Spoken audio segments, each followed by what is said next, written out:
আসসালামু আলাইকুম। আজকে আপনাদেরকে দেখাবো আমাদের সুপার ফুড পিনাট বাটার কিভাবে আমরা রেডি করি।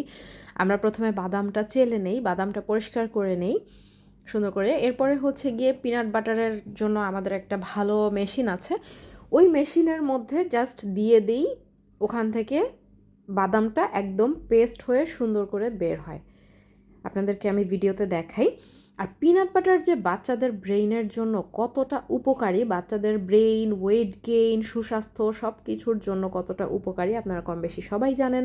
আমাদের ব্রেইনের প্রায় 10% কিন্তু প্রোটিন এবং কার্বোহাইড্রেট দিয়ে তৈরি, যার কারণে প্রোটিন ব্রেইন ভালো রাখতে আর ব্রেইনের বিকাশে অনেক জরুরি। শুধু ব্রেইন ভালো রাখতেই না, আমাদের বাচ্চাদের শারীরিক গঠন আর পোক্ত বৃদ্ধিতে কিন্তু প্রোটিন খুবই গুরুত্বপূর্ণ, যেমনটা সবসময় ডাক্তার ও পুষ্টিবিদরা বলে থাকেন। দেহ পর্যাপ্ত পরিমাণ প্রোটিন না পেলে কিন্তু বাচ্চাদের মনোযোগ কমে যায়, দুর্বল শরীর ইত্যাদি সহ নানান সমস্যা দেখা দেয়। তো জীবনের প্রথম 5 বছর মানুষের ব্রেইনের 95% বিকাশ হয়ে যায়, যার কারণে বাচ্চাকে কিন্তু ফার্স্ট 5 বছর অবশ্যই আপনাকে স্পেশাল খাবার দিতে হবে। তো কথা বলতে বলতে আমি কিন্তু আপনাদেরকে দেখিয়ে দিচ্ছি কিভাবে করে আমরা আমাদের পিনাট বাটারে এক্সট্রা ভার্জিন অলিভ অয়েল, তারপরে হচ্ছে মধু, এগুলো ব্যবহার করলাম। আমাদের এই পিনাট বাটারটা কিন্তু সুগার ফ্রি। তো প্রতি জারে আপনারা 200 গ্রাম করে পাচ্ছেন।